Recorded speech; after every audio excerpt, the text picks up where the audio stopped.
Yes, good afternoon, everybody. Yes, I would like to quickly guide you through the Marie Sklodowska Curie Actions as they will be under Horizon 2020 from next year on. As you all know, the Marie Curie Actions, as they have been called up to now, are built on the idea of excellence. It's about researcher, it's about training and about skills. And it's about offering new opportunities for the career development of researchers and also for securing them or making them fit for jobs not only in academia but also outside of academia.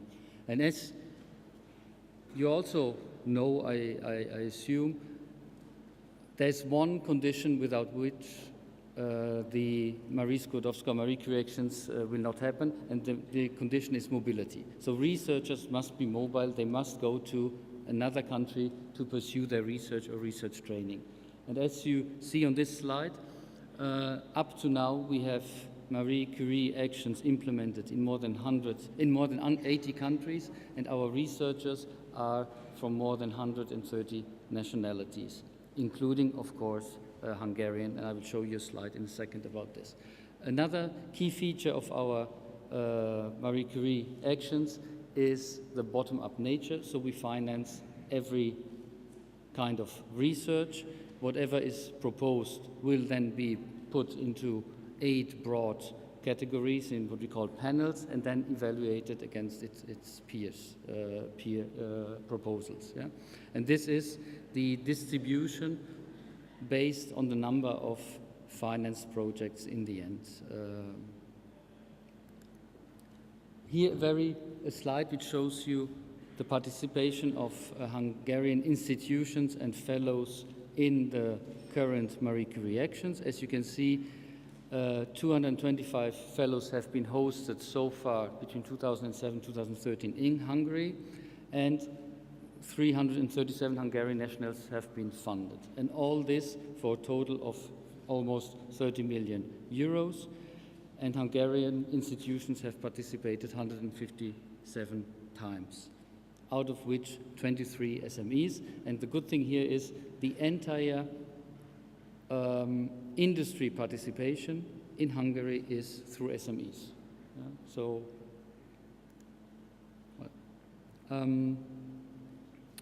what are the advantages of participating in a Marie Curie project? Herefore, I can show you just three results of the interim evaluation we had at the beginning of this year, which we finalized at the beginning of this year. So first of all, for an institution or company or whatever, it is quite obvious, it strengthens the collaboration between them through the fellows they are hosted and through the links that are created within the project.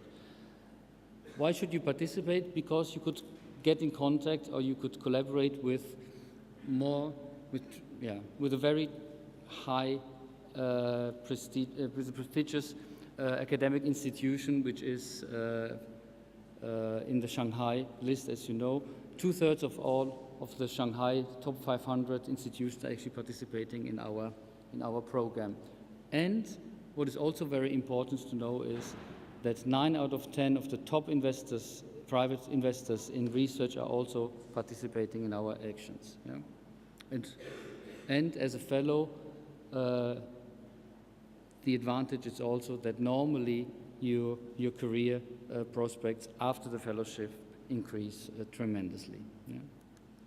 So now, Marie Sklodowska Curie Actions on the Horizon 2020. We talk this morning about simplification, streamlining, and I will show you now what we did in this respect also to honor what the Commission has promised.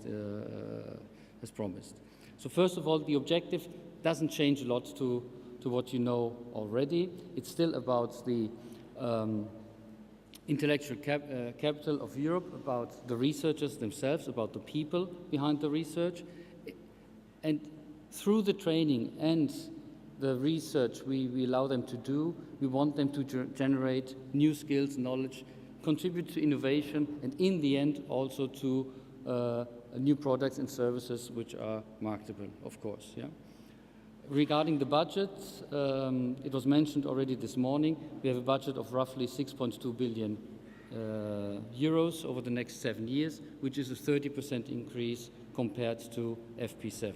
Yeah? So we have 30% more funds for the following 7 years than we had up to now. Yeah? Main features. So the name changes a little bit. So we thought it's time to honor also the Polish roots of Marie Curie. This is why we inserted her maiden name between her first name and her last name. So the actions will be called Marie Sklodowska Curie Actions.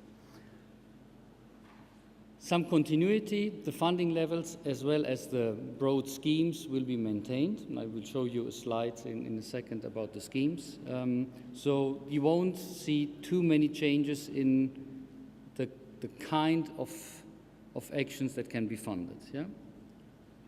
The main features will also remain, so continue bottom-up approach. It's the interest of the researcher that prevails and not a commission top-down decision about the topic to be funded. Yeah?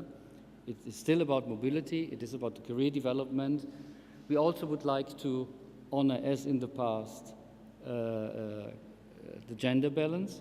Of course, we haven't reached 50-50 balance right now, but our goal was 40%. So 40% of all researchers funded should be women. Up to last week, the latest statistics were that we have 38% in under Marie Curie Actions so far. So we want to continue this road and in this direction and continue to support women in research. And it's about employment conditions.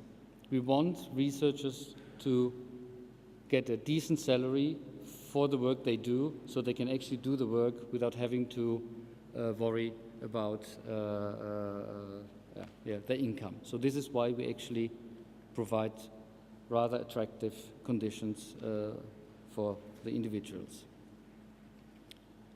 We have some simplification in the implementation.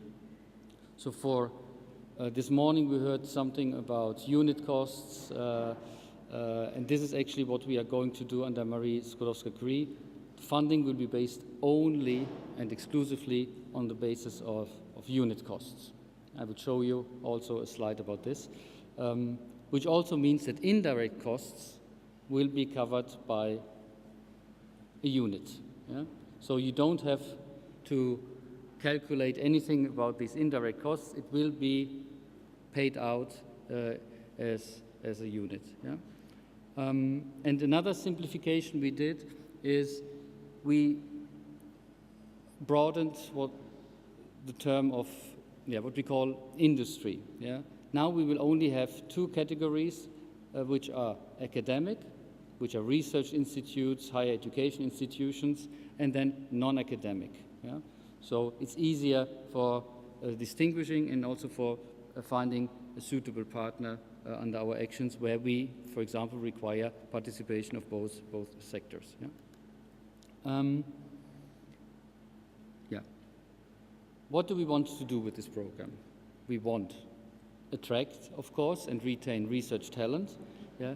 We want to offer innovative training schemes which are not only about the research, but which also enable the researchers to acquire some soft skills, which require them skills that are needed also on the labor market, which prepare the researchers actually also for the labor market next to academia, because we also know that most of the researchers nowadays will not find a place in academia. So they need to be prepared to also find a job on the normal labor market. We want to equip the researchers with new knowledge and skills, and we want also to cooperate closely with the member states, notably through the co-fund scheme we have under Marie Sklodowska Curie Actions. And how will this be done? So first of all, I said something about streamlining the actions. So here, these are the acronyms of the actions we had under the Marie Curie program so far, and how will they look like? First of all, we have what are called right now initial training networks. They will be rebaptized. They will become innovative training networks. So what's in the name, but I will tell you also that in a second. And they will support only early stage researchers. For those who are familiar with the current scheme, now we have the possibility to also have experienced researchers under an ITN. This will no longer be the case in the future. Yeah? All individual fellowships we had, be they inter-European, international outgoing, international incoming, career integration grants, we had these four different schemes. They will all be merged into one scheme which is called individual fellowships. They will be only for experienced researchers in the future. And here we will have two schemes which are European fellowships, which are the ones taking place in Europe, and global fellowships, the ones that go out of Europe. Yeah? And here we will also have, in order to honor what we had in the past with the career integration grants, we have some career restart grants and reintegration grants as well. Yeah? And then before we had some cooperative schemes. One was between industry and academia, the YAPs, and one was the international scheme. They will both be merged into one scheme, which will be called RISE, Research and Innovative Staff Exchanges. And they will do what the other two actions did in the past, exchanges if it's within Europe between the two different sectors, if it is with institutions outside of Europe or companies outside of Europe, they will do the international exchange. Yeah? And then co-fund, for those who know the system right now, the action right now, right, under Marie Curie, it was only for fellowship programs. From next year on, under Marie Sklodowska Curie, we will also open this scheme for doctoral programs, for mono-site doctoral programs. So now, I will skip this one. Now, very quickly, I will go through the different schemes we have, the four main actions. So, innovative training networks. Yeah? It's, of course, about doctoral training. It's about giving a new generation of PhD candidates some creative entrepreneurial skills and to make them participate in innovation. We will have three different schemes, and you know already the European Joint Doctorate under Marie Curie, where we will have a compulsory participation of the non-academic sector in here, the European Industrial Doctorate, where 50% of the time must be spent in the non-academic sector. Yeah? We will have the normal European training networks, which are networks which do not necessarily lead to a degree, but most of the time they actually are there for PhD programs. And we will have European Joint Doctorates, which you may probably know from the current Erasmus Mundus program, the Erasmus Mundus Joint Doctorates, where several higher education institutions get together to offer a joint double or multiple degree to the researchers that take part in the program. Here just a slide with the different implementation modalities of the innovative training networks. So you have the normal European training network, where you need at least 3 partners, and the exchange is then done between the partners of the consortium, and you can have, of course, more partners on top of the 3. At the bottom, you have a scheme for the European Industrial Doctorate. There you need to have at least 1 partner from the academia and 1 partner from the non-academia, and you can have additional partners in this scheme as well. Yeah? But for this specific one, you only need 2 participants, while for the other ones, you need at least 3 from 3 different member states or associated countries. And in the example of the European Joint Doctorate, you need, of course, a minimum of 3 academic institutions, higher education institutions that are able to confer a degree, because you need to have a joint degree within that consortium.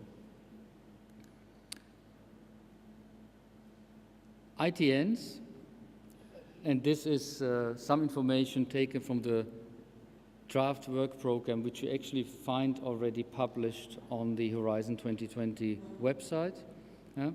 The call will be launched on the 2014 call will be launched on the 11th of December.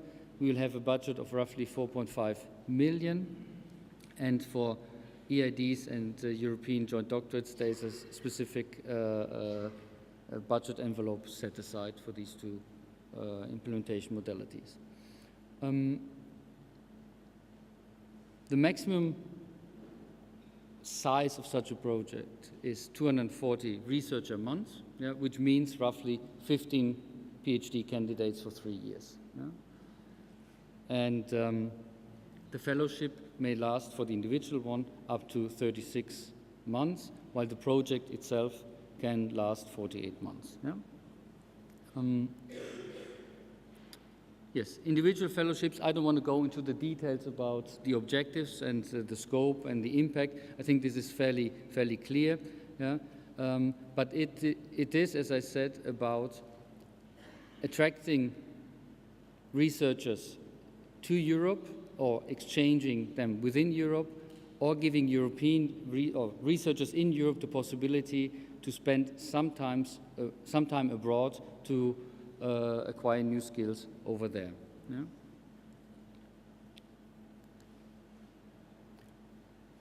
This call will be launched a little bit later this year. Not this year, sorry. It will be launched in early 2015, if I'm not mistaken, in March. And there we have a budget of 240 million only this year. What you need to know, the maximum duration of a project here is 2 years for global fellowships, because we do not only send the researchers abroad, we also want them to come back. So there's always this string attached of 1 year return phase to Europe. These ones may last up to 3 years. And I just would like to repeat once more, this is for experienced researchers. So it's for, which means researchers who have at least 4 years of experience or a PhD degree. And the focus of these project is on the career development of the researcher. And what is also new under this scheme is an optional secondment during the project implementation phase. So during the maximum duration of 2 years, a 6-month secondment option is possible. And this can be within Europe, of course, and to another sector, preferably. We will also have a specific panel for career reintegration grants. So for people who have stopped, or for researchers who have stopped for a while researching and who would like to come back to research, we offer a specific scheme to and a specific panel where they only compete with the ones who are reintegrating into or restarting their career in research. Then the research staff exchange scheme. There, this is about staff exchange. So here, we do not fund, as in the past, the recruitment of researchers, but we fund the exchange of existing staff. If this is within Europe, it must be to another sector. So it's always then within Europe, academia, non-academia cooperation. If it is outside of Europe, it can be within the same sector. And why do we do this? Because we want to help participants to transfer the knowledge, to acquire new knowledge somewhere else, and then to transfer it back to their home institution or home company. Yeah? And this scheme must always be around a research project. Yeah? So you must define with your partners a project, and around this project you are exchanging stuff. Yeah? Yeah. And this is just, but I will very quickly go through this, the possibilities of exchanges between, member states and associated countries and third countries. But what I just told you, if you remain within Europe, it must be intersectoral. If you have third country participants, it can be an exchange between the same sector. Yeah? And for this scheme, we have this year 70 million, yeah? Which, and next year, because it's a new scheme, we are a little bit cautious. We want to see how it will work. And next year, the planning is to increase the budget for this scheme by 10 more millions. Yeah? Project may last a maximum of 4 years, and you need to have at least participants from 3 different countries. And as I said, it's about seconding staff, not about recruiting. Yeah?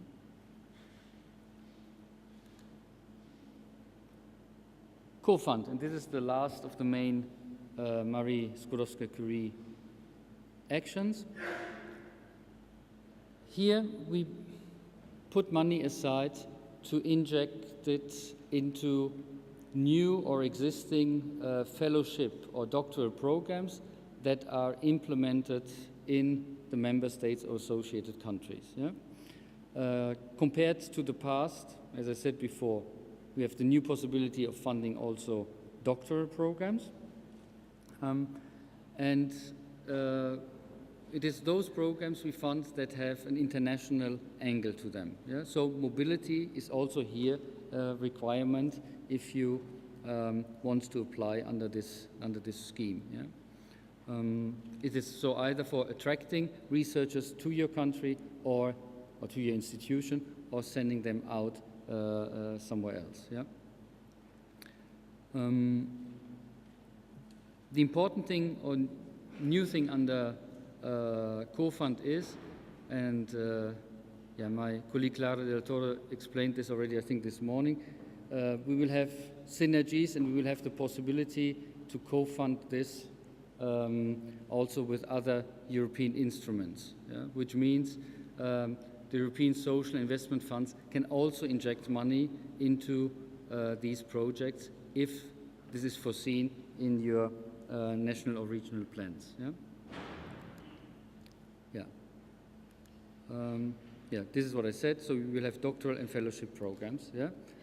And here we will have a budget of 80 million in 2014, out of which 30 million are reserved for doctoral programs. Yeah?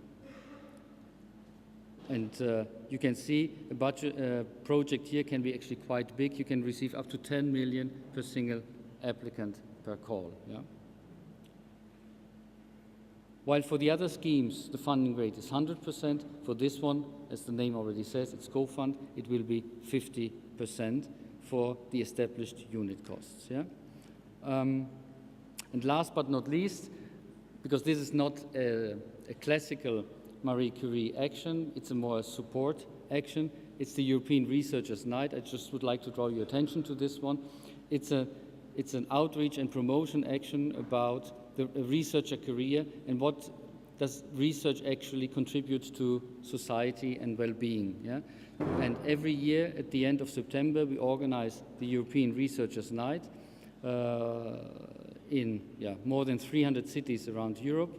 And this is a way of bringing research closer to the ordinary citizen and also bringing it into the classroom and encouraging young people to think about and to start probably a career in research. I just wanted to mention it, but also here we will have a call which will be launched on the 11th of December, a budget of 8 million, which is of course small compared to the other ones, but this is just for financing one night a year in Europe. Yeah?